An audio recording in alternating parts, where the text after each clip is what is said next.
এই ছেলেটা তার চেহারার উপরে নীল দাগ নিয়ে জন্ম হয়েছিল। সে মনে করতো এই দাগগুলো হলো সৃষ্টিকর্তার দেওয়া উপহার, কিন্তু এই দাগগুলোর কারণেই তার কোনো বন্ধু ছিল না। কিন্তু একদিন সে এমন কয়েকটা বন্ধুকে খুঁজে পায় যাদের চেহারার উপরে লাল দাগ ছিল, যা দেখার পর সে অনেক খুশি হয়ে সেই লাল দাগের রহস্য জানার জন্য তাদের পিছু করতে শুরু করে দেয়। এরপর সে সারাদিন তার নতুন বন্ধুগুলোর সাথে খেলাধুলা করতে থাকে। কিন্তু এরপর সে যখনই জিজ্ঞেস করে তোমাদের শরীরে এই লাল দাগগুলো কিভাবে হলো, তখনই সেই বাচ্চাগুলো লিডার তাকে ধাক্কা মেরে দেয়। এরপর তাকে বলে তুমি আর কখনোই আমাদের সাথে খেলতে আসবে না। কিন্তু পরের দিন সে যখন একা বসে বসে খাবার খাচ্ছিল, তখন তার অনেক একা অনুভব হতে শুরু করে। এজন্য সে আবারও সেই গ্রুপের সাথে খেলাধুলা করার জন্য চলে যায়। কিন্তু তখন সে দেখতে পায় একটা মেয়ে গাড়ির পিছনে লুকিয়ে লুকিয়ে তার হাতটাকে অনেক জোরে জোরে ঘষাঘষি করছে। তখন সেই ছেলেটা তার কাছে গিয়ে দেখতে পায় সেই মেয়েটা তার লাল দাগগুলোকে মুছে ফেলার চেষ্টা করছে। তখন ছেলেটা তাকে বলে তোমাকে এই লাল দাগগুলো মুছে ফেলার কোনো প্রয়োজন নেই, তোমাকে এই লাল দাগগুলোর সাথেই অনেক সুন্দর দেখায়। কিন্তু মেয়েটা তাকে ধাক্কা মেরে বলে তুমি তো জানো না এই লাল দাগগুলো আমাদেরকে কত কষ্ট দেয়। এরপর সেই মেয়েটা তার বন্ধুদেরকে ডেকে এনে সেই নীল দাগওয়ালা ছেলেটাকে তাদের গ্রুপ থেকে সারা জীবনের জন্য বের করে দেয়।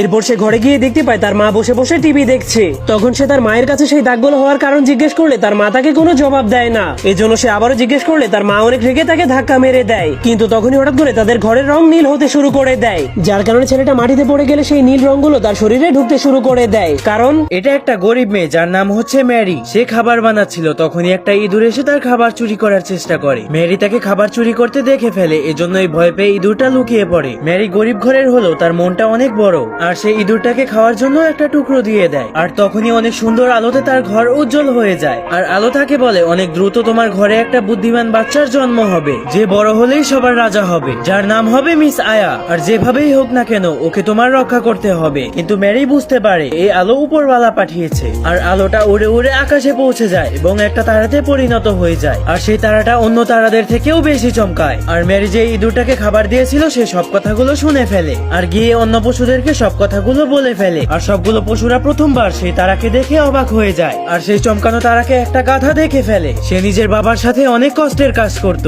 সে নিজের বাবাকে বলতে থাকে এই চমকানো তারা আমাদের জীবন পাল্টে দেবে। পরের পার্ট দেখতে চাইলে চ্যানেলটাকে সাবস্ক্রাইব করে দাও।